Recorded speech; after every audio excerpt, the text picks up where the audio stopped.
Okay guys, so just wanted to do an updated video on having a starter site or blueprint site or whatever you like to call it as a productivity measure. So when you start a new website, a WordPress website, all you do is clone your starter site. There's your starting point. It's got all your settings, your plugins, your themes, your standard content that you use. Everything's all set up, ready to start developing. It makes an awful lot of sense for productivity and keeping things consistent. So some time ago I did a Elementor version of this video. Over the last few months I've been working more with Bricks Builder, and I know that a lot of the followers that are actually watching this are from the Bricks community, so I wanted to do an updated one for what I'm currently doing with Bricks. And it's a fluent thing that's changing all the time. In fact, a couple of the plugins I've got here I only added a couple of days ago, and I'll talk a little bit about those and why I've done that. But the number one thing for me is about consistency. The second one is about productivity, and consistency and quality kind of go together. Because everybody knows, whether it's graphic design, whether it's coding, whether it's layouts, whatever it is, the more consistent you are, the better the quality feels. The more able you are to support it, manage it, get other people to help you with it, because you know what they should be doing, they know what you want them to do, and it just makes sense. Rather than starting from scratch and trying to figure it out every time, trying to figure out what they're doing, what they want you to do, what you want them to do. Have a consistent blueprint and stick with it as much as possible, and you will thank me for that comment.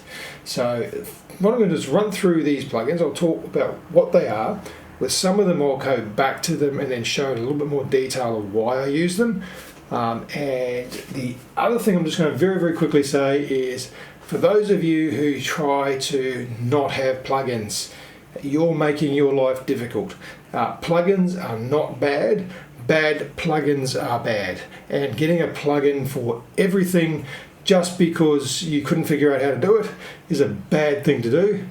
Using free plugins from unknown providers, or even some of the paid plugins that are known to be poor quality, is a bad idea. But when you know about good plugins that give you a good security, productivity, performance, there is nothing wrong with using plugins. So here's my list. So I'm going to come back to a couple of these, because automatic CSS is something that I only added yesterday. So I've been watching this. I do very similar sort of coding to automatic CSS with using BEM naming and keeping everything consistent. Automatic CSS from Kevin Geary, he's put a lot of effort into the consistency of making sure things work well for accessibility, making sure class naming is consistent, making sure the methodology of putting it all together is consistent. And I thought to myself, watching Kevin, the productivity gains from having automatic CSS and frames, it actually just makes sense. Particularly because it is basically a front end to providing you with templates of native Bricks features, not a plugin which has all this background code that you can't see or do anything with. It just basically lays things out in the Bricks editor with CSS variables, CSS rules, some accessibility attributes, some layouts. It's basically giving you stuff that Bricks already does, but it's all kind of pre-done for you, so you can still control it all. It's like having a bunch of little templates that you can use to get started. And look, I looked at it with, okay, if this is going to save me hours, it is definitely worth the spend. And I think it ended up costing me about $500 for both. I got the lifetime discount for frames, and I just got an annual for, there is only annual for automatic CSS. I'm starting with the base plan, and I will upgrade that plan as I add it to sites, and I'm going to be using it on every single site anyway, so it needs to save me just a small amount of time on each site, and it's paid for itself, so definitely worth having. So that's automatic CSS and frames. Bricks Class Manager, that's my kind of alpha project for managing the global Bricks classes. So you can import sets of classes, you can enable or disable a set of classes, and you can visualize those classes. And I will quickly show you that a little bit later, but now that I've decided to use automatic CSS and frames, it's probably less useful because I'm really not going to be creating a lot of my own external framework stuff anyway. So just the basics that I need for anything that's different about a site. Bricks Extras is a very, very good plugin set from David over at Bricks Labs. Very high quality code, very good assets that you can add, or widgets, or I should say. Well thought out, work beautifully, well documented. I'm very happy to have that because it gives me a lot of features that I don't have in Bricks. I like that. I'd like the fact Bricks to focus more on their builder, making it more stable, more core level features, rather than adding things like menus and pop-ups and things like that, which you can already get from just using a third party like Bricks Extras, which has done it really, really well. Bricksforge, that was the first one that I got, and it's got some really, really good features. I think when I first got it, it was doing more than what I use it for now, because unfortunately this is the thing with these third-party providers when they rely on a builder or something else, or some other code. Bricks 1.6 and 1.6.1 added quite a few features that Bricksforge was filling the hole for. So now there's kind of a decision, do I use Bricksforge or do I use the native Bricks? An example of that would be interactions added in 1.6.1, which is brilliant. Bricksforge was doing that before Bricks actually added that feature. There are some additional things they do, which I'll quickly show you, but I try to do everything natively first and use a plugin second. The other reason I do that is that when I do a tutorial or I'm showing somebody, they may not have Bricksforge. They might just have Bricks, so I prefer to do it in Bricks itself. If I can't do it in Bricks, or if there's a better way of doing it in a plugin, then I might use that plugin. Alright, so BricksLab Navigator is basically this button up here where you get all these sets of, all these links to parts of Bricks, your templates, your pages, all the getting started stuff, custom fonts, and then there's some external stuff, the idea board, roadmap, all that sort of stuff. And that's just all in this one menu, a free plugin which is on the WordPress repository. And I should say I'll come back to these and talk about which ones are paid and which ones are free too. But it's just a really nice little utility to have. Not a must-have, but it's just a nice way to find your way around easily.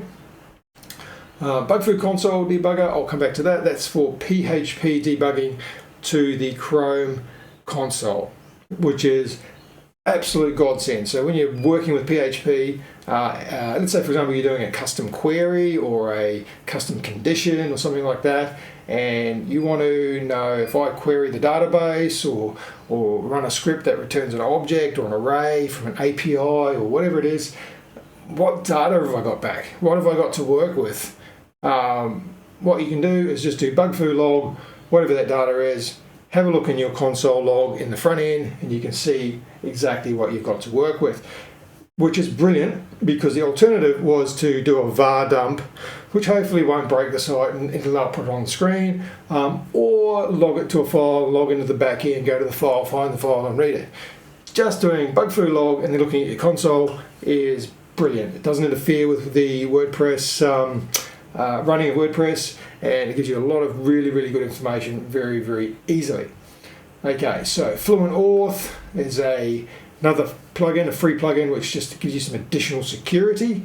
FluentSMTP is another free plugin for sending out your mail via different services, not just SMTP services, and it just helps to ensure that mail from your website is going to get delivered. This has been a big problem with WordPress for a long time because they basically use PHP Mail, which is unauthenticated, and then services like Google and Microsoft have just decided many years ago, maybe about 4 years ago, that they're not going to trust unauthenticated email, so it just goes either straight to junk. I think Google have actually stopped even doing that. They just reject it. So they don't even try and stick it in the junk mail or anything. They just go, no, it's not authenticated email. I'm not even going to try to deliver this. So that's a big problem that a lot of people have. Some vendors, I'm not sure about SiteGround, and some of these vendors actually have some third-party mail in the middle, middleware mail, which sends it out via different services which get around that, but most don't, so you have to solve this. Now, we use Postmark, which is a paid service, and send all our email out via Postmark. Then all I have to do is when I add a site is go, all right, here's a new sending domain on Postmark, and I'm done. Because this is all set up, ready to go. And if I quickly, and I'll come back to that. I'm too keen to get into these. I'll come back and go through it. Frames, again, that's part of this automatic CSS, where basically it's using automatic CSS plus some additional classes and variables to lay out templates into bricks, which I'll show you. But I won't spend too much time on frames with ACSS because Kevin Gary does a great job of that. He loves his own product. He's very enthusiastic about it, and he does a great job of showing you the simplicity and productivity of it. So I'll leave that to Kevin. I won't even try to do that.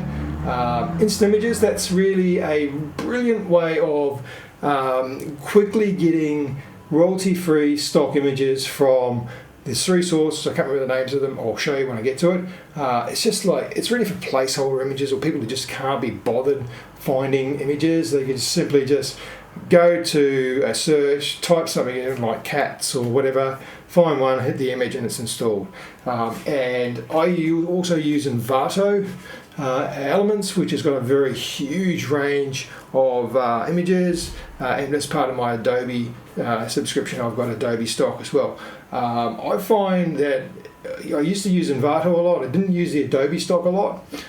I find now with InstantImages, because I'm really I'm not looking to be a content provider for the customer in this. I'm looking to just put something in there that's indicative of what should be there.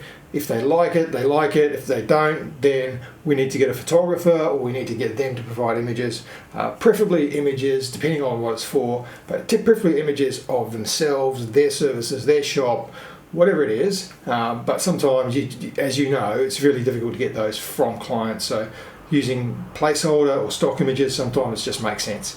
So I'll show you that as well. JetEngine, which is by Crockablock.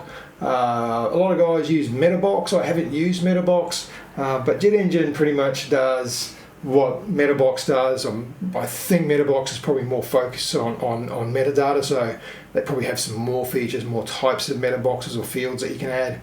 But JetEngine does everything I need. So JetEngine I use for doing custom posts, custom meta, for doing an options page or global settings pages. You can run custom queries, custom relationships, all that sort of stuff is built into JetEngine. It's becoming more and more compatible with Bricks. It's already compatible in most ways.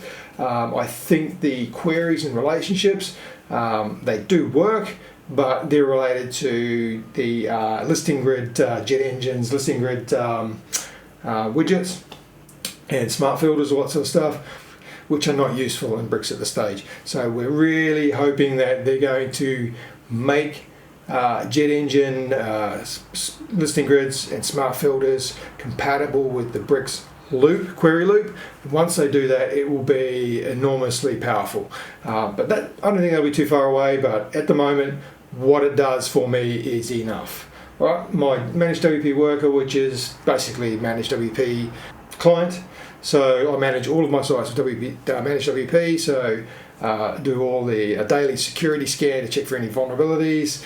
I do daily backups of every site on managed WP. I do uptime monitoring, performance scans, updates, all sorts of things. And then at the end of the month, the client gets a nice report saying, these are all the backups that are done, these are all the updates that have been done. This is your how your keywords are tracking in SEO. and I don't have to do anything. It does it all for me, so it's a really, really good system for that. It is a GoDaddy product now, so support on it's a little bit lacking, but it works extremely well for what it does. Rank Math, don't need to say anything about that. If you're doing this kind of thing, you should know what Rank Math is. It's simply the best, as far as I'm concerned, SEO plugin for WordPress. Scripts Organiser is my code manager, and I've also got WP Codebox. I'm favouring Scripts Organiser right now, and I'll talk a little bit about that. And WP Rocket, I pay an annual unlimited license fee, so I just use that. A lot of people use all sorts like Asset Cleanup and Perf Matters and Auto Optimize and God knows what. I find, particularly with Bricks, I activate this with the minimal settings. There's a couple of little settings that I do use, and my performance is out of this world anyway. So very simple. I turn it on and it works.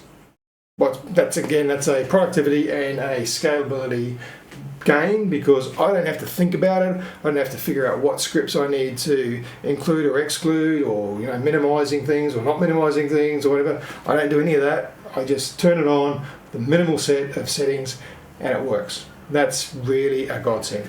Okay, so let's run back through that list again. So Automatic CSS is a paid plugin. I believe it's worth the money. Bricks Class Manager is my alpha experiment, not needed, but I use it for visualizing, and it's I've made it available for free if anyone else wants it. Bricks Extras is a paid plugin. I've got a LTD on that, which is not expensive. I can't remember what the cost is. Like I think Kevin said in his video, unless it's going to cost you thousands of dollars, I don't care. If it's going to cost you $100, $500, and it means it saves you hours or gives you features that you otherwise wouldn't have that you need, you should be charging enough for your website, so that doesn't matter. So Bricksforge, again, that's a paid LTD license, so I'll keep putting it on there because it does have some features that I use, and it's a lifetime discount license anyway. Bricks Labs Navigator, that's a free one from the WordPress repository. BugFu is a free debugging plugin. FluentAuth, FluentSMTP are both free. Frames, again, that's paid through Kevin Gary's company. InstantImages, free. JetEngine is part of a larger LTD license. You can buy smaller licenses for that, or you can buy lifetime licenses for the entire Crockerblock suite if you want to. Managed WP is part of Managed WP, so you pay a monthly fee for 100 sites, and that's all part of that. Rank Math, I've got free on here. If you really want to get into the SEO, you should do Pro. It gives you a lot more usable features than the free does. The free is incredible as it is, but Pro definitely is worth it if you're going to be doing the SEO. Scripts Organiser is a paid license. I think it's an LTD as well. And WP Rocket is an annual license for unlimited sites. So that's, most of it's free. So if I work through this, that's paid, paid, paid, paid, kind of paid, paid, and paid. The rest of it's free. All right? And that's pretty much my stack that I use. All right, so let's go through them now and have a look at what they actually do. Automatic CSS, again, I'm going to leave that to Kevin Gary. He does a much better job. I've only just got this, so I've got to spend time. All I've done is come through the intro video for frames and done a very basic homepage, ready to go. Still need to do a lot of work on that and get used to it. I did find some quirks with it, but it's just little things that if you know what you're looking at, then they're not hard to fix anyway. But quick Bricks Class Manager, let's have a look at that. So that is under here. This is my plugin for visualizing. And as I said, when you install Automatic CSS and Automatic CSS and Frames, you get a hell of a lot of classes here. How many classes have we got? 1,267. So there's a few that I've added, but most of that is coming from ACSS and Frames. So here they are here, and you notice that none of them have got any settings. So there's no settings icon. If we look in these, there's no settings in Bricks. So the reason for that is all of these are defined in external CSS rules. So this is just coming into Bricks as a global, so you can select them in Bricks. but the actual rules are not created in Bricks. They're created externally to Bricks. I'm going to scroll all the way down. So I get to some of these.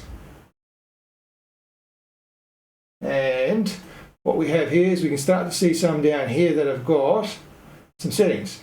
And if you look at the ones that have got settings, they've got the FR in front of them, which means they came from the Frames plugin. Okay, and with Frames, it does use automatic CSS variables in a lot of cases, not every case, but they also do, they have, I should say, done a lot of the settings in Bricks, which makes sense because you're not going to get a frame, stick it on the page and go, right, there it is. You want to go and change some settings. You might want to change some spacing and some colors and some font sizes and all that sort of stuff. So if that was all done in an external style sheet, it wouldn't make any sense. You want to actually go and have a look at what is it currently now and what can I change this to and what else can I do to that card, that row, that block, whatever it is. So having those settings in Bricks makes sense. So if you look at all of these, like this hotel, content wrapper, we've got some row grab, alignment, typography, the heading. We've got some typography on mobile portrait to tell to align left. So this here, I think, is a really good way of visualizing what settings you have. Much easier than going through Bricks and going through the UI and trying to figure out, expand every tab and go, well, okay, what settings have been put on here. You can basically open this up, go in, click on the class, and it'll show you exactly what it's used. Give you some little clues too, because in this case they've used from ACSS, they've used this variable of shade trans 60. So I think by using this over time, you'll get used to these from the naming, and you'll just type them in. But in the short term, if you're not sure, this can visualize and give you a better indication of what's going on. So that is the class manager that I created. I'm not using the importing at the moment because so you can actually import your own sets from external CSS files, and it'll separate into classes and variables, and you can enable that and disable that as you go. But because I'm going to focus on frames and ACSS, I don't really want to be doing that right now, so I'm not going to go through that. All right, Bricks Extras. David over at Bricks Labs, brilliant job. He's a very talented guy. The set he's got here, let's have a look at it. Bricks Extras. So Bricks Extras, when you first install it, everything is disabled, which is brilliant because it's part of that ethos of keeping it simple, keeping it lean, and only turning on what you want. In fact, I'd probably say to get rid of this toggle all, because that's encouraging people to turn everything on, and then you just end up with this bloated site. I know there's other optimizations, but you end up with, in the editor, you'll end up with lots and lots of widgets that you never use, and it's just a complete waste of time. So these, you turn on what you want. In this case, I've only got my modal template and modal on. Each of these has a very nice documentation, so if we just right click on there, open that up, every one of them is well documented. So David's done a great job of this. I've only had this for a couple of weeks. Every widget I've looked at has been well coded, well built, works well. So very good quality, and that's what I'm pushing this a lot. I actually love the quality of what this guy's done. So I will definitely be using that to fill in a lot of holes that I don't have with the Bricks Builder. Okay, so we come back over to here. We've got the Bricksforge. Now Bricksforge isn't as useful as it used to be. Only because Bricks have added some features that they fill the holes for. So let's open that up. So here's Bricksforge. This is just a UI thing. You've got some documentation and a forum link, and you can make the WordPress area visible. That's pretty much all that is. So let's go to the customizing. This is useful. So what you can do is, let's say, for example, with authors, let's deactivate all of these and only turn on the, maybe we want to turn on headings, basic text, images, videos, and icons. maybe that's all you want for these guys. Yeah, that's pretty limited. What that's going to do is when they log in their editor, this is the only widgets that they'll see. So you can go in and turn on all this nested stuff, turn off the team members, turn off the HTML field, Facebook link, all your media stuff you might want to turn off. Your post stuff for WordPress and for singles, it might turn all that off so it just doesn't even appear in the editor. So this is a really handy little thing for cleaning up what your client sees, depending on what level of access you give them. Global classes I don't use because two reasons. One, I'm using ACSS and frames now. And the second one was my class manager that I created allowed you to import an external set. With this one, you've got to paste it into this box here. We can create a new set, give it a name, but you still got to paste CSS into a box. I like using SAS, I like using external files, so my one works better for me. It's just, and plus you can turn them on or off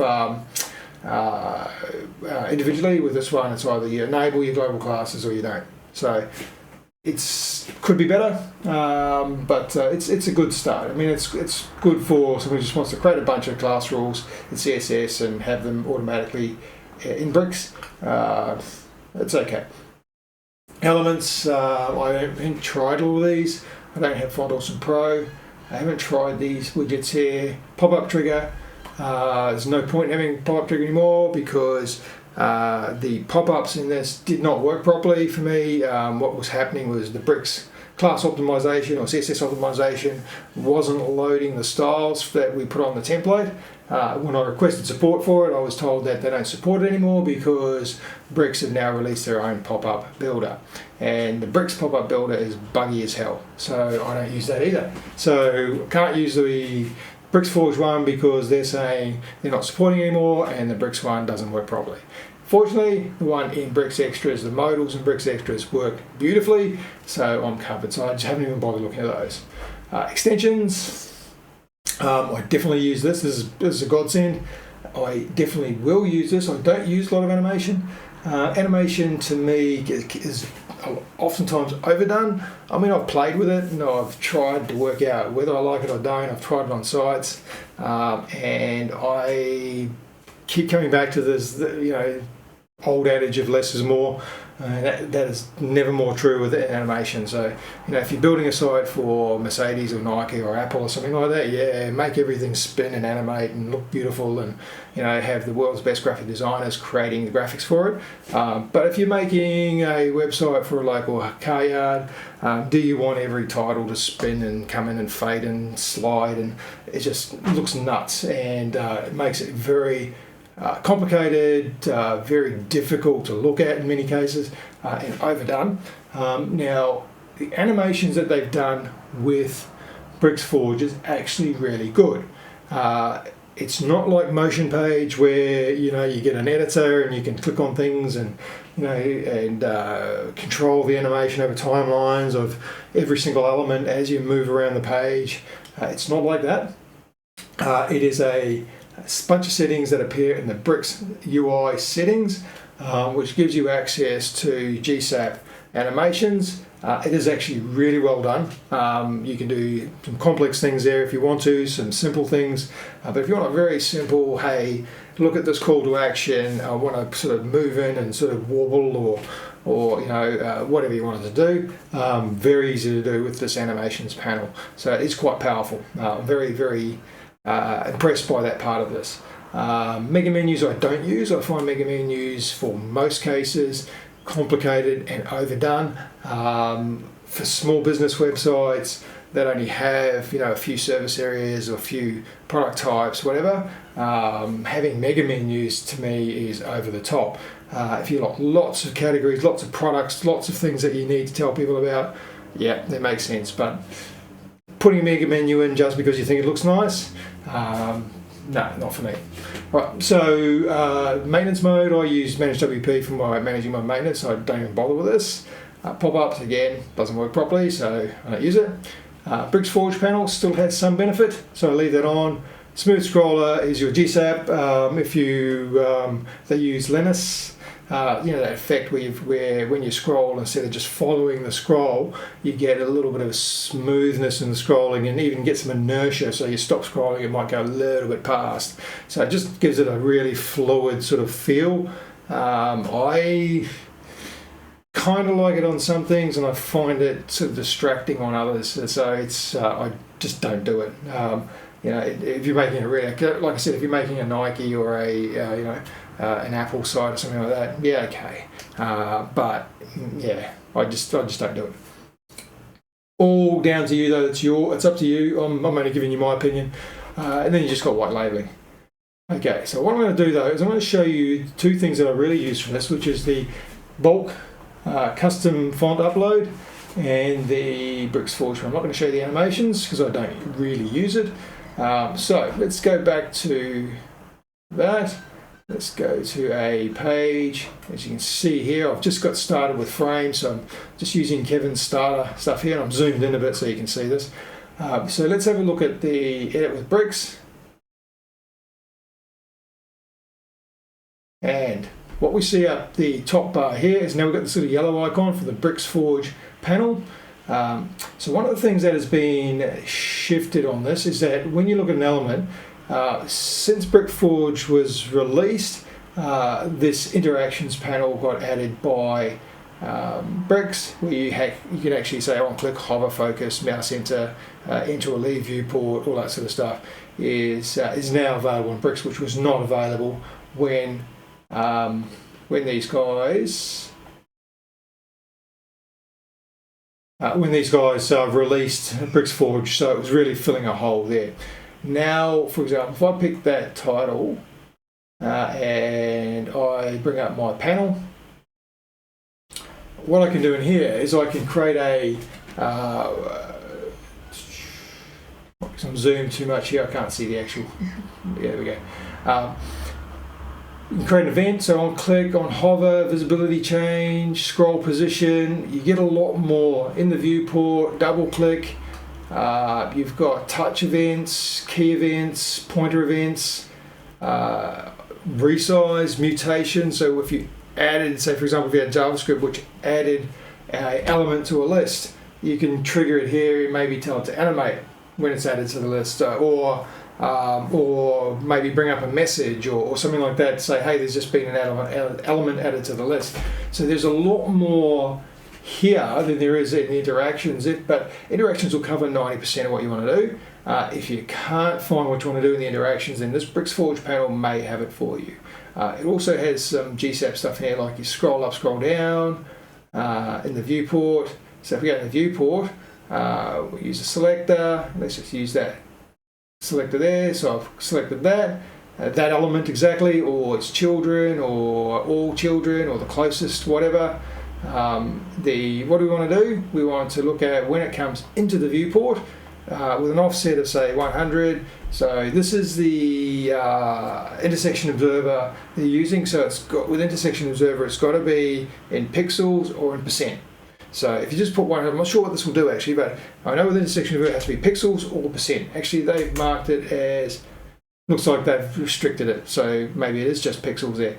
So, and do we want to log into the console so we can see what's happened with it? That's really just for debugging.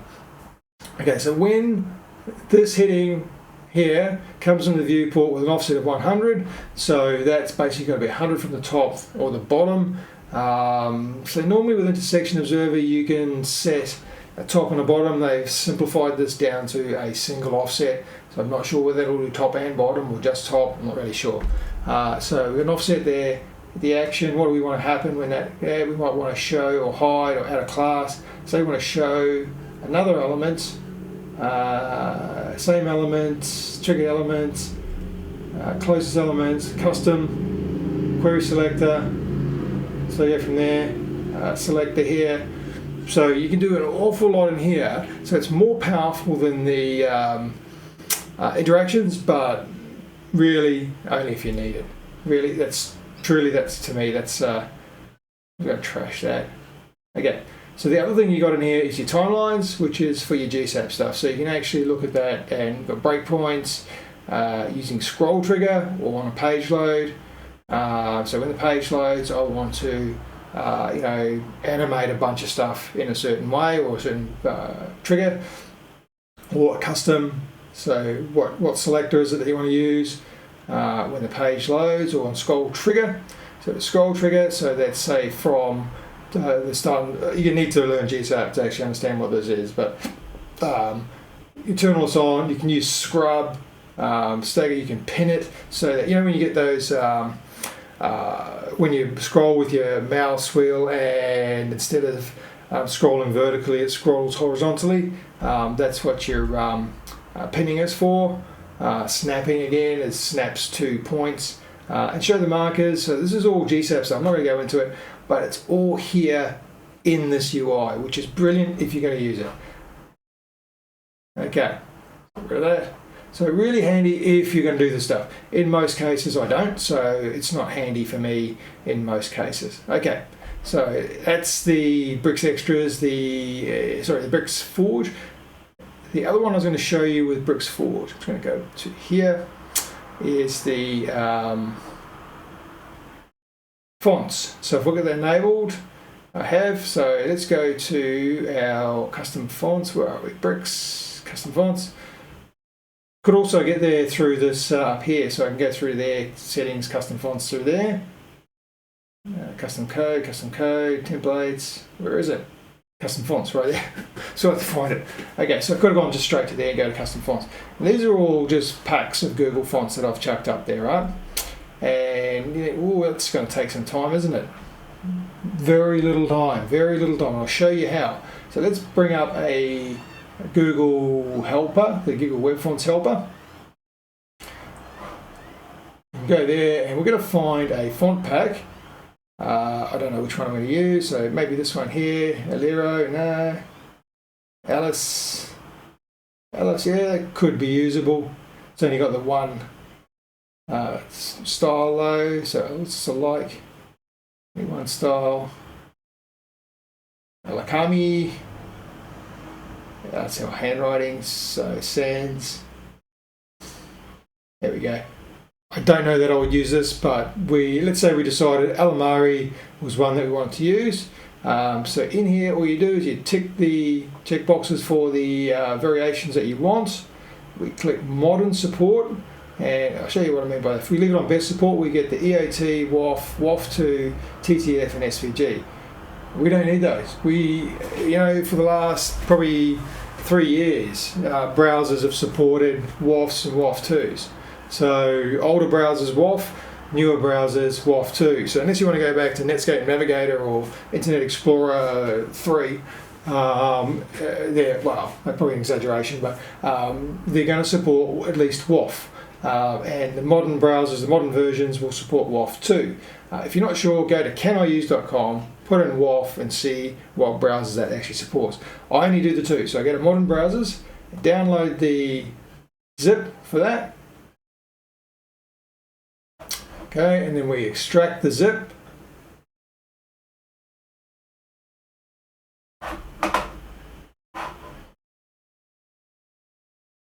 Okay, here's my extracted zip file.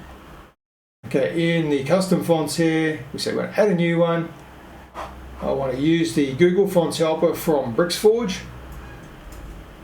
Grab all these that I just downloaded and unzip, drag them in.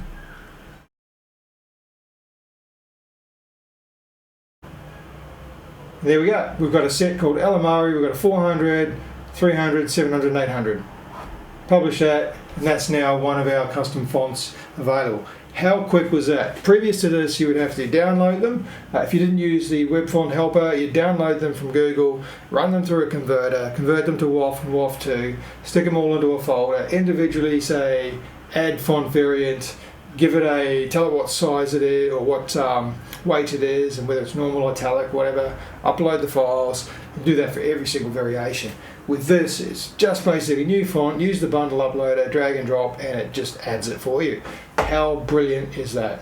I really like this part of Bricksforge.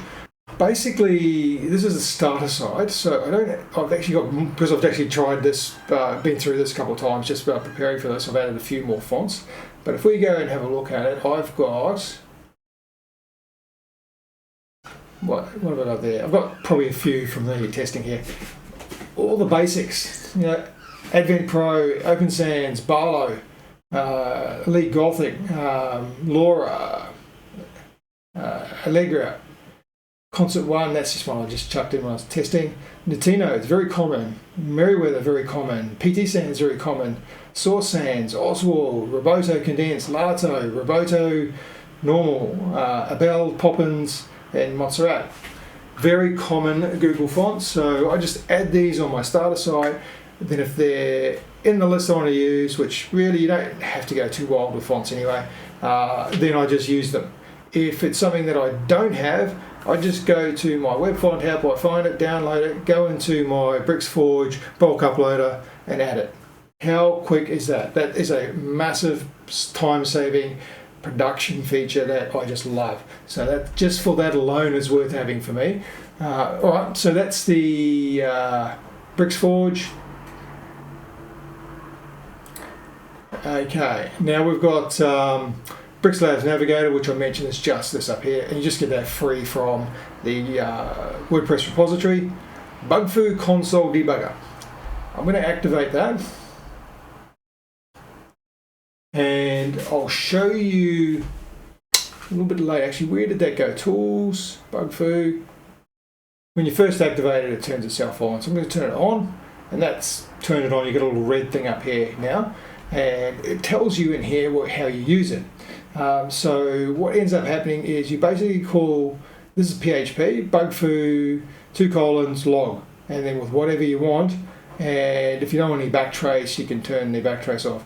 And that's pretty much it, the logging. So here's how we would use it. I'm going to look at a script that I've created, test PHP. Okay, typically when I'm using BugFu, I create a little function, I've just called this one BugFu log, which we would use globally. And in this case, I've got a BugFu log for an object and looking for whether the class exists for BugFu and then using BugFu log. That way there, when I want to debug anyway, I just take BugFu log. If BugFu is installed and enabled, this will work. If BugFu is not installed and enabled, this will do nothing. Now the reason I do that is if we just put this bit here down here, if we copy that and we put that here and put our A in there, if BugFu is not installed or not enabled, this will generate a PHP error and interfere with the running of WordPress. So if we're just using this for debugging, we don't want to have to go back to everywhere we've tried to log out with BugFu, and remember we've got to actually comment that out or delete that, otherwise it's going to cause problems. So a better way of doing it is if BugFu is enabled, then log that object. Okay. Another way you can do this is that I had another system for this, and I put another variable in here. I call it context. Okay, so the idea of that is that you have to put a context in, and what we're going to BugFu log is an array with context and the object. Okay, so what that's going to do is that we can go from anywhere. Say, for example, we've got a function down here, and we might say the context is function. So let's do that. Let's actually change the way this works. So I'm going to create a function, test BugFu. Okay, and in that function, I'm going to cut all that. Place that into there. Okay, so I've now got function. Right, so what I'm telling this to do now is to use a function called test BugFu, create a new standard class, add 2 properties to it, and then log that out to BugFu. And I'm going to send my function as the context. Okay, and then I'm going to send the object I want logged. Now if I down here just do test BugFu,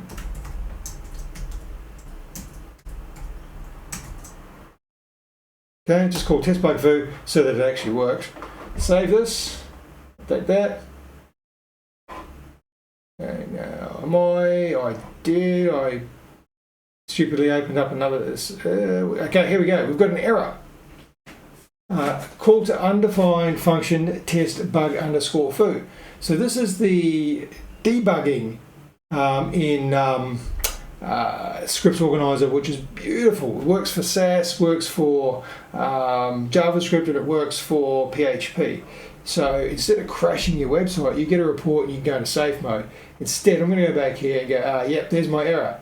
I've called that test BugFu, and I've called the function test bug underscore BugFu, which does not exist. Save that. Let's refresh this page. There we go. What have we got here? Undefined variable context at line 9. Okay, let's have a look at that. Line 9. No, it's not really line 9, is it? Undefined variable context. What have I messed up here? There we go. My typing. I put connext, not context. So the scripts, oops. So the Scripts Organiser has failed to run this class. Well, PHP has failed to run this class because I did a typo in my context there. Now, this has actually told me up here exactly what the problem is. Actually, if I read it properly, it says connext instead of context. So let's do an F5 on that now. Okay, now we've got our, I'm going to zoom back out. I zoom in on this so you can see what's going on. So we look here, F12, look at my console. I've got an array saying test BugFu, and I've got an object which is blue and red, or red and blue. Right, so if I go back here and I say, okay, I'm going to call this function test BugFu change. Okay, so I'm just changing the name of that function, update that, refresh. Okay, now my function is test BugFu changed, and here's the object. Now the reason I do that, imagine if you're debugging, you're doing a conditional, a custom conditional in Bricks, or a custom query in Bricks, or something like that. And you might be querying the database, you might be calling an API and getting something from the API, and you're not 100% sure what do you get back. Do you get an array? Do you get an object? Do you get an array of objects? Do you get an integer? Do you get a boolean? What are you actually going to get back? And you're not 100% sure. What you do is you do your query, call your BugFu log out the what you got back, what you've got to work with, and you can see that in the console here. You can see exactly what you've got to work with, and by having a context. Because we're doing this in a Scripts Organiser, the context is always going to be the Scripts Organiser. So if we do a backtrace, it's going to show us the Scripts Organiser backtrace, not a separate file. If you did this in a functions.php file or separate files, the backtrace will show you exactly which file it is. But because this is all going to be run from the same, I guess, engine to call or run these scripts, the backtrace isn't very useful. So if we can actually, when we log to the console, we give that console a context. I've just told it to give it the name of the function. You could call this anything. You could call this a test context. Oh, my typing is terrible. I've got to go to the same school that Kevin went to for typing, because he types a million miles an hour. And I need to start doing that. So of course, called this test context now. I'll go back here and do a refresh. So now we've got our context as being test context and our object as being the array. Now to log it out to the console, it has to be an array. So what it's telling us is that the original was an object. So we know that if I got an object there and I tried setting a property, if I went a test equals 3, that's going to throw an error. That's going to throw an error because A is not an object. A is an object, it is not an array. The other way around, if this was an array and I tried to set it as an object, then it's going to throw an error. So it's really handy. It's really handy to know where these objects are coming from by just giving it a context. Anyway, so that's what BugFu is all about. That's a way of easily debugging PHP. All right, let's disable that. Okay, now coming back to our plugins.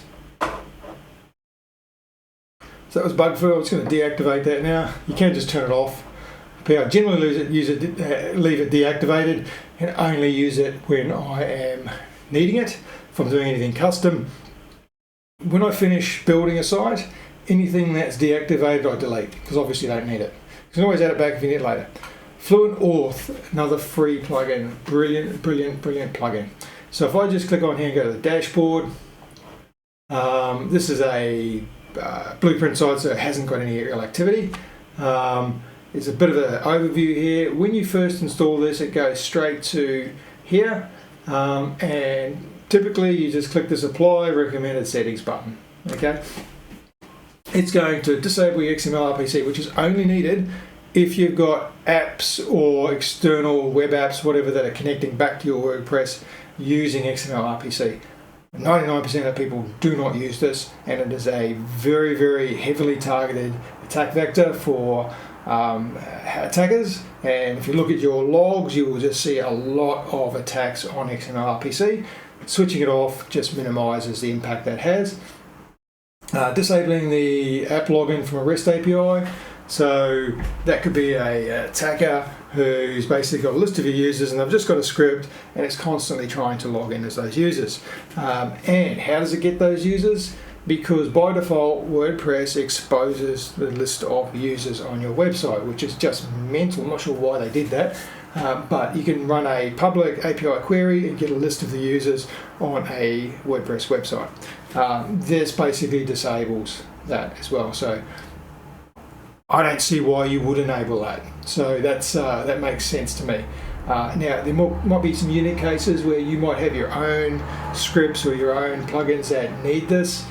Just don't disable it. But by default, I'd say in 99.9% of cases, disabling these is actually a good idea.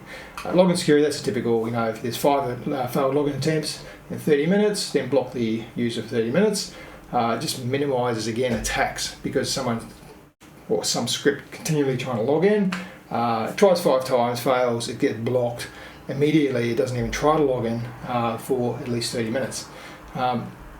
All right, now a magic login, you can send an email to a user with a link that they can use to log in, so they have to put passwords and that sort of stuff in there. I'm not too keen on that idea.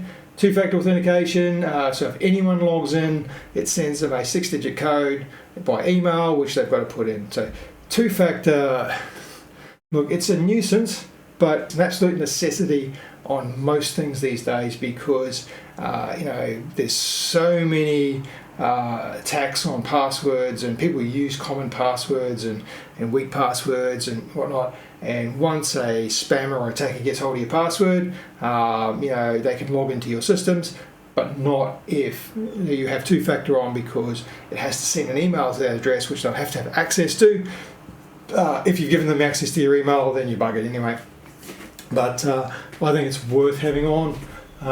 The other settings is basically sending emails to the administrator when someone logs in. You can disable the admin bar for WP admin and the admin bar for different roles. So, for example, subscribers and contributors, there's no need for them to go to WP admin. Right? So you can disable them and be able to get to that. And that's all default. So this is all the default settings. Social login, which isn't really for use yet. It's only got to enable with GitHub. The Google login hasn't been done yet, but it's coming. So you can enable people to log in to your site using their Google credentials. The sign-up forms, you can replace sign-up forms by using these FluentAuth forms in different locations on your website. Password resets, all sorts that you can try here. I haven't done any of these, so I don't need them. But you can definitely simplify your login process just using these forms. login redirects. This is a awesome feature. I know that's in a lot of plugins. Enable that. There's a default one. So let's say, for example, you're running a promo where you've made some major changes.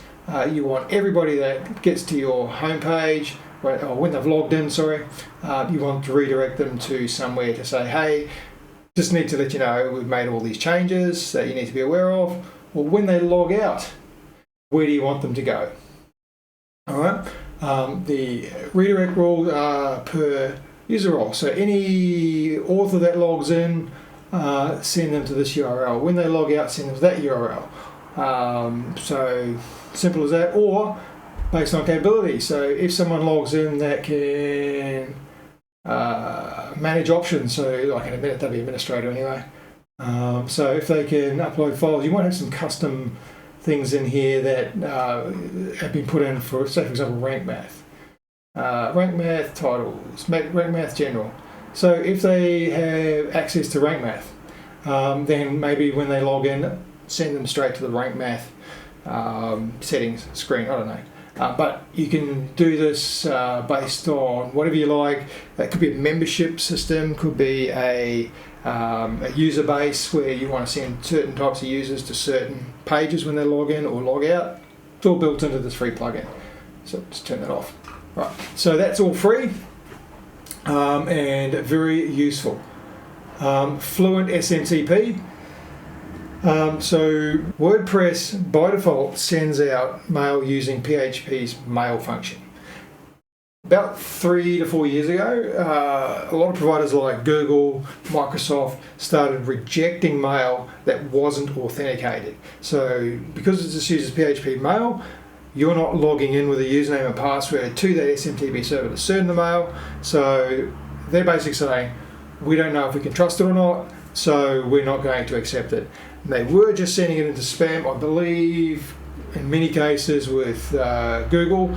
They don't even do that now, they just reject it, so you don't even know you've got the message. So a common issue people have is I've set up a WordPress website and the mail's just not going to the end user, or the mail's just going straight to junk. And the reason is because you haven't done anything to send out authenticated mail.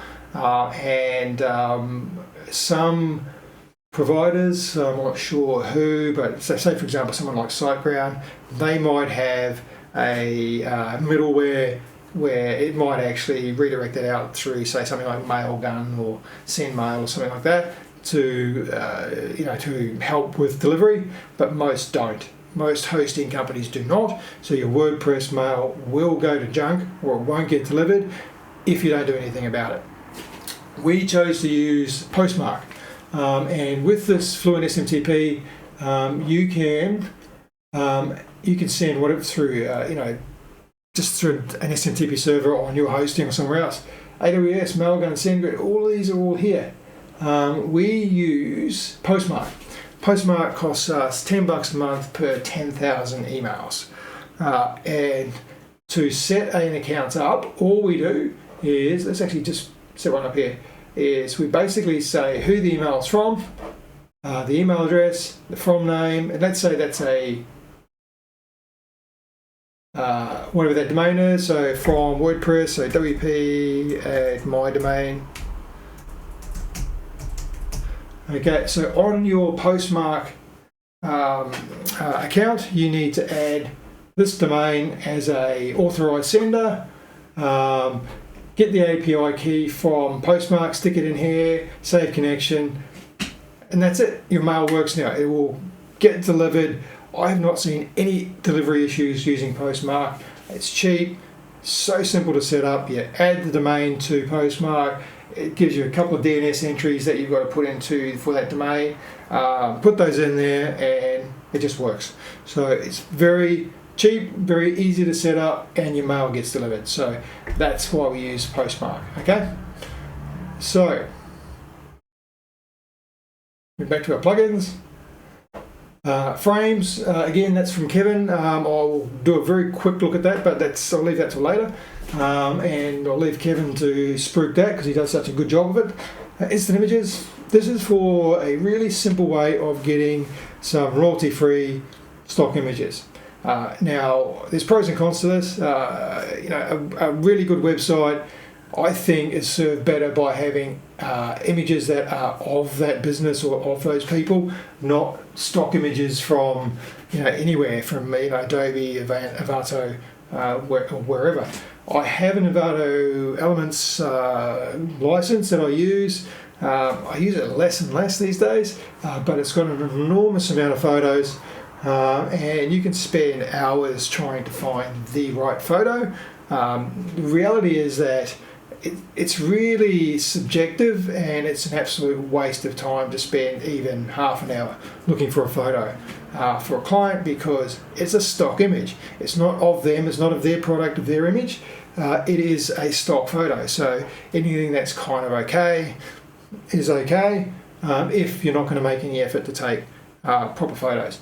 So I was using Envato, and with Elementor, when you install Envato Elements on WordPress, you get a tab in the media library, and you can select images directly from there without having to go and log into Envato. There are a few things like when another user would log in, they would have to go through and reauthorize, and so it's a bit of a pain. And I'll still use Envato Elements if I just can't find that image and I'm dead set that I want to find one for a client, but probably less and less these days. InstantImages. Basically, you install InstantImages, a free plugin, and you go to your media library, and there it is there. So it defaults to Unsplash, but it'll also pull images from Pixabay and Pexels. So let's say we're looking for an image here of a lion. Okay, here's our image of a lion. If we want that image, we click on it. It's in our media library. Easy as that, right? In our settings, what is the maximum size that we want it to be? Where do we want to get it from first? What's our default provider? And if you have accounts with any of these, you can put your own API keys in there. And you can hide it from the media selector from posts and pages, lots of stuff, which I don't see why you would do. But you can hide it from there if you want to. So very simple settings, very, very simple interface here. I'm going to show you where you actually would use this though. So if I go to this page here and edit with bricks. Okay, so here's a background image where I've got a Bentley in the background. If I select my featured image, click on there, and let's say we want to change that to a lion. I don't know why you would, but let's say we do. Let's change that to a lion. Okay, we've got a dark sort of a background. What would look really good as a lion on that dark background? We want to try and keep it sort of a landscape. There's not too many options here. Maybe we go with this fella here. So we just basically click on it. It downloads it, insert the image, and now I've got a lion for my hero background. Simple as that. How quick is that? So I'm not wasting hours looking for photos. I'm going, okay, that looks okay. I'm going to chuck it in there. If the client doesn't like it, we can charge some money to go through looking at Envato, or get them to do it, or Adobe stock or whatever, or get a photographer to go out and take photos, which is probably the best they can have, is photos of their actual business rather than these third-party, royalty-free services. But look, it's an option. They look good. It's free. It's quick. All right. So that is what InstantImages is there for. The JetEngine, there's a lot to this. It's going to take me a little bit of time. So JetEngine is from Crockablock. It is a part of their suite. They've got a lot of products. Most of it will work with Elementor or Gutenberg. It's starting to become more and more compatible with Bricks. They did just release JetEngine 3.1 and an update to Smart Filters. Unfortunately, it's not usable at this stage as of today's date, the 15th of the 1st, 2023. The implementation just isn't right. and it doesn't work with the Bricks query loops. You have to use the listing grids, and there's problems with it. So I won't go any more into that. But once that's resolved, this is going to be an absolute godsend for Bricks. At the moment, it is managing, what have I got here? I'm managing, say, the post types. I'm not using the listings. Post types. So I've got two post types, which is a review and a service. On the review, I've just got, at the moment, I've got one meta box, which is the rating, and I've got whatever here, and I'm enabling the title in the editor. Okay, we can get rid of those, and we can create our own meta fields for, you know, the company name, the, you know, the company logo, whatever we're going to use. But so this will be on a per client basis, but it's simple to add the things that you need. So basically it's there as a placeholder. And what that does is it puts our custom post types up here. So we've got a review and a service post type. So that's all ready to go. We can remove those, rename those, add from there, very, very simply adding custom post types. Meta boxes. So you would have seen in this here, I have meta boxes or meta fields that I can add directly to this post type. Okay, now that meta field or meta set of meta fields is only then available on this post type. All right. You can actually do this differently. Before I get to that, something that Kevin mentioned was the admin columns and admin filters. That's all done within JetEngine, so I can add any of those columns or filters for searching, filtering, whatever. Add those for this post type to the admin column. So I'm not going to go into that. But the meta boxes. If we go to the meta boxes here, I've got meta boxes on page, on my pages for my page options. And all that's doing is giving me one meta box field, which is called Jet Page Options, and on that I've got 4 checkboxes. Okay, and I'll show you that quickly. And that is basically if I want those same meta boxes to be on posts, I just go in there and I put that on posts. Now those same meta boxes are going to appear on posts. So where this comes in handy is things that are going to be common. So if you have things like address fields, like where you've got the street address, city, state, postcode, country, you create that as a meta box here, and then you would apply that meta box to whatever post types, custom post types, whatever that you wanted to, and then that same set of meta fields is available on multiple post types. You can also add this to users. So you can add it for posts or users or taxonomy. So when you've got a particular type of taxonomy, so taxonomy could be locations, and in the locations you might have some other metadata you want to add there, like suitable for, so suitable for older people or younger people or whatever it is. You can add meta boxes to taxonomies. So that's a really nice little feature as well. Or users, if you want to add users to the user profile. Actually, let's go, I'm going to create one here. I don't normally do this. So let's just create one here. And we'll call this for, I don't know, what we call this, status. Metabox title. And on that metabox title, I'm going to make this available on users. And then under the users, I'm going to put it user and profile. And I'm going to add a meta field.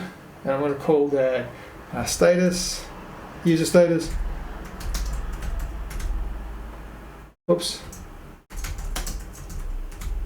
And down here, I'm going to give it a field type of a checkbox. And I'm going to add a enrolled.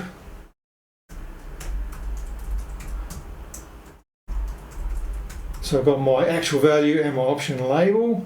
And the default state, I'm going to go enrolled, and I'll put down there paid. It can be whatever you like. Okay, now I've just added that meta boxes. Now if I go to my users now, where are my users? I think I've only got one user, which is me on here. I go into my users, and I go into this user here. Now what have I got down the bottom? Status, enrolled and paid. So I can add to my user profile really, really easy just by using these JetEngine meta boxes. So how cool is that? So let's get rid of that because I don't use it. So very, very powerful. I don't think it has all of the types that you have, the field types that you'll have in the more dedicated meta plugins like MetaBox, but it certainly has everything that I've needed so far. So there's my MetaBoxes, taxonomies. You can create taxonomies. I've created one here, just a dummy called class category, and you can add that to, where are we, advanced. You can tell it what you want that on, so can't find it. Anyway, it's in here somewhere where you can apply it to a particular post type. Where is it?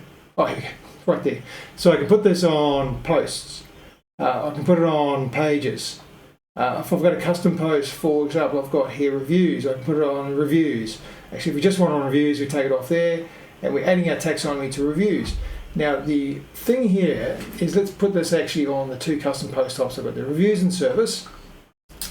And what that will do is when I add meta boxes to this, or meta fields to this, it's going to be available on both those post types. So if I'm in reviews and I add a class category of used, it's going to be available in both the review and the service because it's a linked taxonomy. It's not just for the one post type. So that's the benefit of that. The other one is these option pages. I won't go into the query builder and listing grids because they're not really useful in Bricks yet, but they will be. So I've got a options page called business details. That shows up here in the left-hand panel. And in that business details, I've got a bunch of meta boxes, which I think most of them are just text fields. So these are all text. That one's a date. This one's a YSEG for external resources, analytics services, and email marketing services. And basically, what I've done is created some global settings for my site. So in here, I just basically got some placeholders in here. New client, put in their legal name, trading name, ABN for Australia, that is the Australian business number. Tokens for Bricks. So tokens work here. This is one of the great things with Bricks. The tokens work everywhere, wherever. So the content gets filtered via those tokens. So it doesn't matter where you add those tokens in. It doesn't have to be a Bricks feature. So this is actually a JetEngine option, and we're putting a token in here which will be replaced with the site URL through Bricks. Okay, our email address, country, when did we start this policy? I'll just put that in there, save that. That didn't work for some reason. We've got a bit of a bug there. We have to look at that. Okay, so our business details. Now, where do we use that? I go to my page, go to my privacy policy. That's my standard GDPR privacy policy that I got from a legal site, and I've interpolated this with those variables. So if we look here, we've got our, when is it effective from? 15th of January 2023. So that's the date I said. When was it last updated? Okay, 14th of January was when we last updated this. Okay, so that was yesterday when I was playing with it. We've then got, actually let's go to business details. I'm going to put this as WP Easy. Put my actual name in here, my actual business name.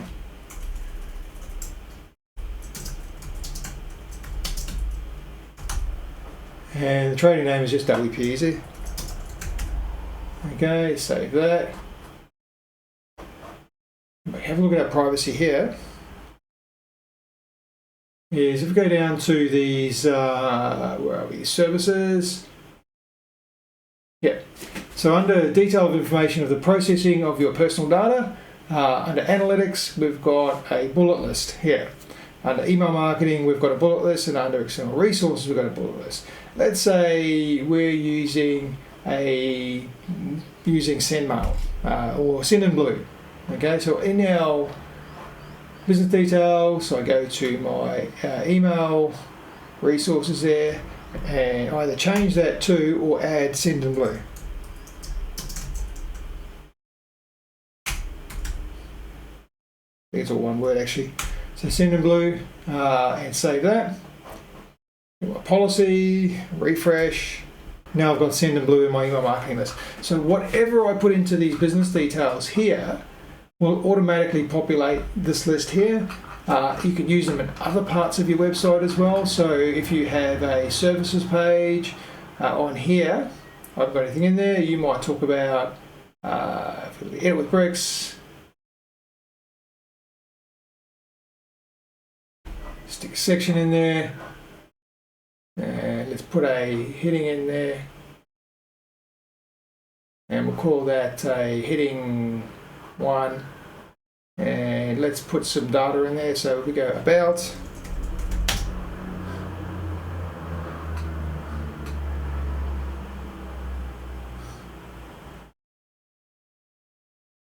JetEngine's option page. Business details, about legal name, or about trading name. Here we go. So it's added that in there automatically. Save that.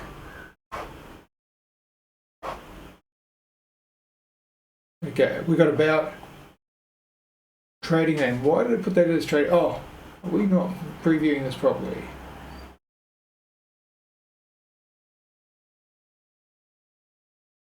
About trade. Oh, I know what happened. It didn't save those settings last time. Here, the trading name, WP easy. So that bug with this date field is causing that. Did not to save. So I just updated that.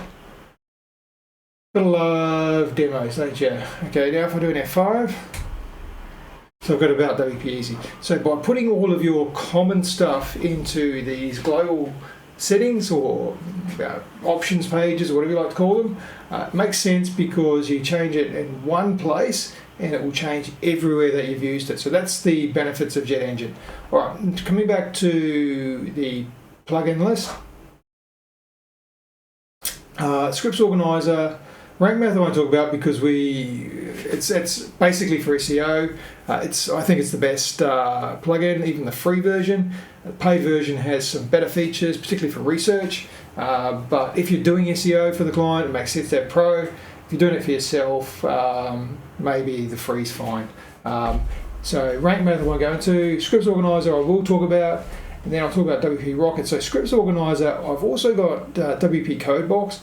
I prefer Scripts Organiser for many reasons, and what we've got here is in Scripts Organiser we've got code blocks, we've got CSS partials.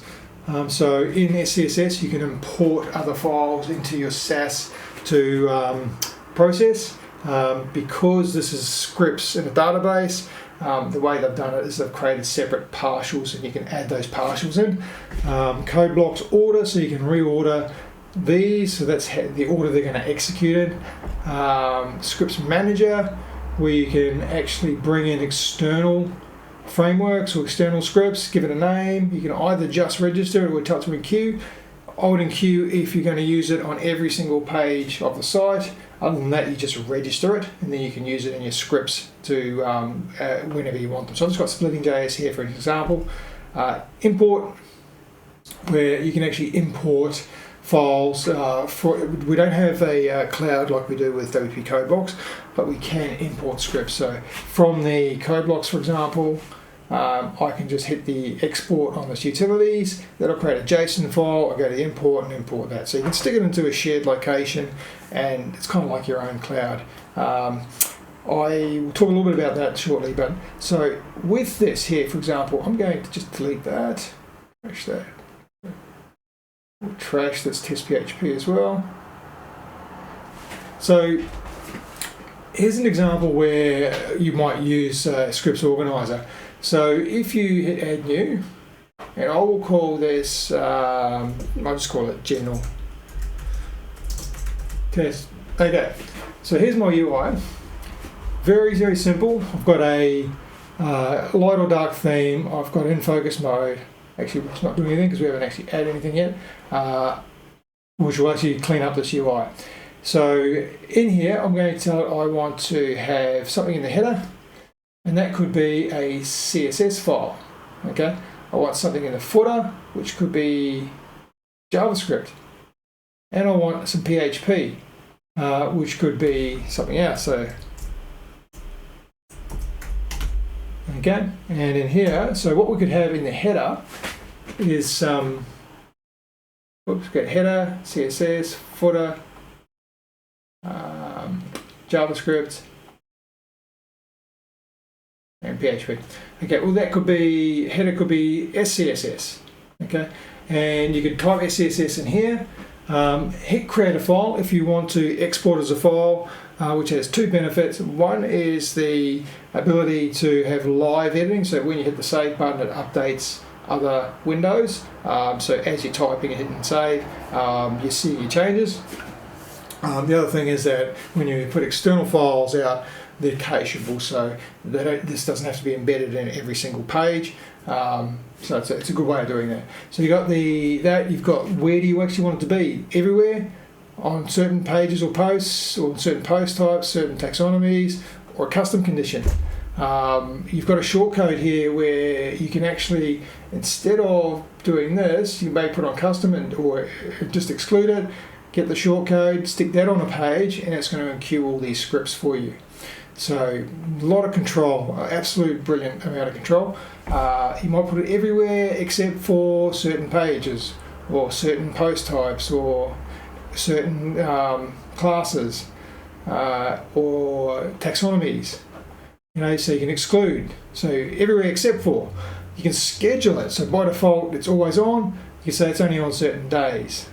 Okay, or it's only on a certain date, or it's only between a certain date range. So these will only work during that date range. So this could be for promotion, it might be for, say, Christmas, and you want a totally different theme set running, or you want a promo that pops up in the header. You can set that just for that date range, and it'll only run in those dates. Okay, so that's another cool thing. This is a SCS file, so we get our SCS partials manager. So we show that we can actually load our SCSS partials. So I've got SAS variables and I've got CSS partials. So that will load the SAS variables, load the CSS variables, and then make them available to the script. Word of caution, SAS variables is okay to load wherever because it doesn't output anything, it just sets variables. CSS variables only do this once. So if you've got a range of scripts that are loading, only do this once, otherwise you'll end up with duplicates of those CSS variables in your code. So just do it once. And then you can put a description on this, and this will just appear in the admin columns when you're looking at this script. So really, really good. So I'm just going to publish on this, it's got nothing in it. And once I've done that, I can actually hide my UI by clicking on this button. So I've got a lot of code that I'm typing, things are getting in the way, just hit that button again, and I've got all my settings back here. Now, comparison to WP Codebox.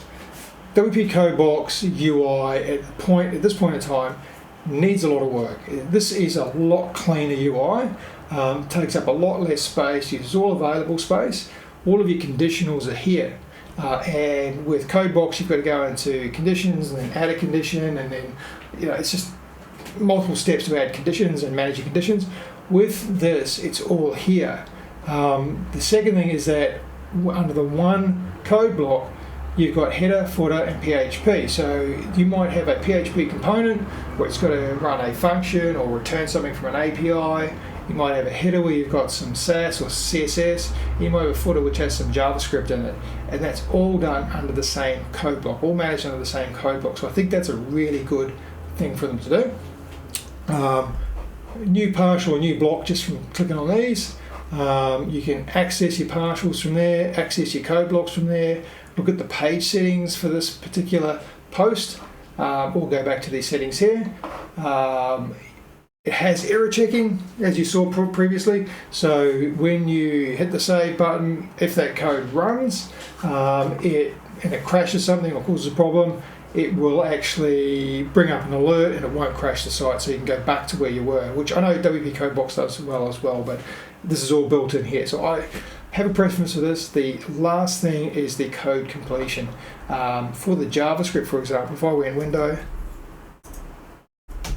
window, add event listener, it's all there, where code box is missing a lot of this. It doesn't work well with PHP. When you create variables, they don't appear in your code completion. This uses the VS Code library. So if that looked familiar to you, that's the reason. It looks like VS Code. So it's really, really well done. So this is through a company called DP or D Plugins, but I'm really, really happy with this. So this is my go-to. All right, so that's pretty much it. So that's my range of plugins that I'm currently using. Except for one last one, which is I'm going to show you, if I go to my plugins, where's my plugins? Okay, I'm just going to enable WP Rocket. So we talk a lot about performance and page speed insights and all that sort of stuff, right? And there's all sorts of tips on using things like asset cleanup and auto optimize, and minifying your scripts and combining them, and running them through CDNs and all this sort of stuff, which all of them have potential to create problems. All caching optimization has potential to create problems. What I do is with WP Rocket, I have very basic settings set on here. So I leave the cache settings as they are, so that's just all defaults.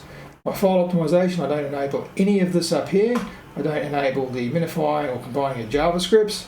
I enable load JavaScript deferred, so if there's any poorly written scripts that are trying to run mid-render, then they get deferred.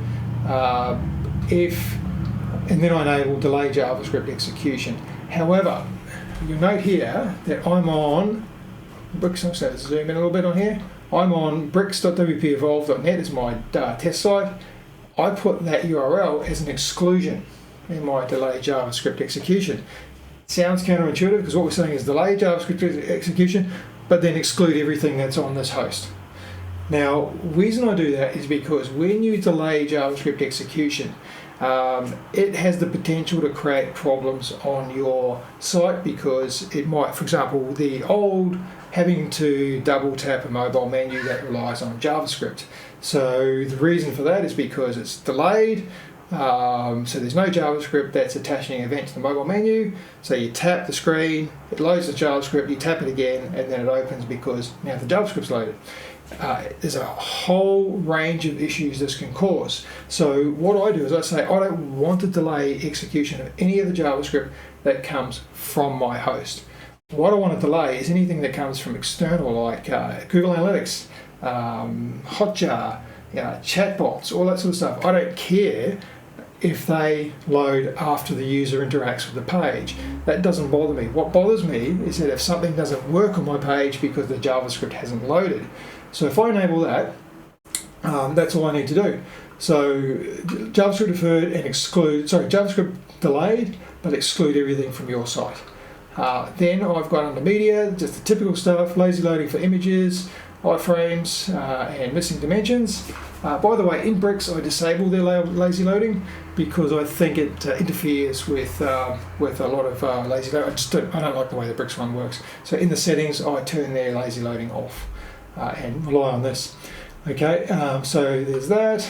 Preloading, I leave that checked, so activate preloading and enable link preloading. So that's as soon as you hover your mouse over a link, it'll preload it in the background. So if the page isn't cached, it will be cached before you actually look at it. So it's another way of speeding things up. All right, I'm not doing any prefetching at the moment because I don't have anything I need to do that for. And the rest of this is just all tools and defaults. Okay, so that is that. Now I'm going to grab this URL, go to a incognito window, and just have a look. So that's the page loading. If I do an F12, network tab, Control F5, 538 milliseconds, 542, 405. Yesterday I was getting sub 300, so that's more to do with my internet than it is the site. So if I just keep doing this, I'm seeing, well under a second. So most of this is sitting around 300 to 500 milliseconds, right? It's pretty good. Let's have a look at PSI. Page speeds, web dev.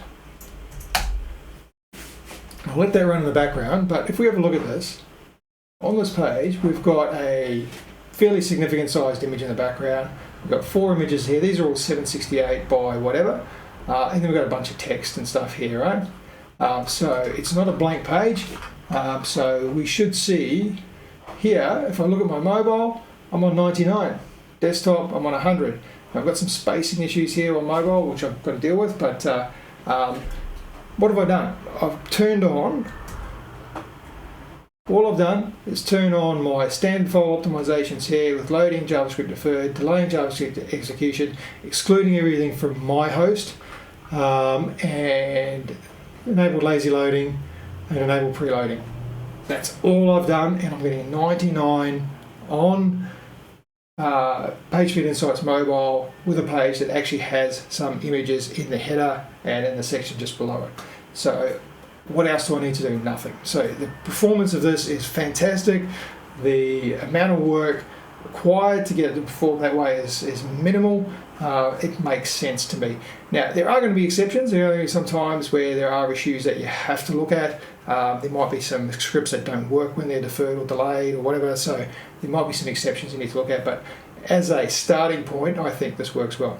So that's it. That's where I'm at. I hope that is helpful to somebody, and if you like this kind of thing, please let people know. Please hit the subscribe and please hit the like. Thank you.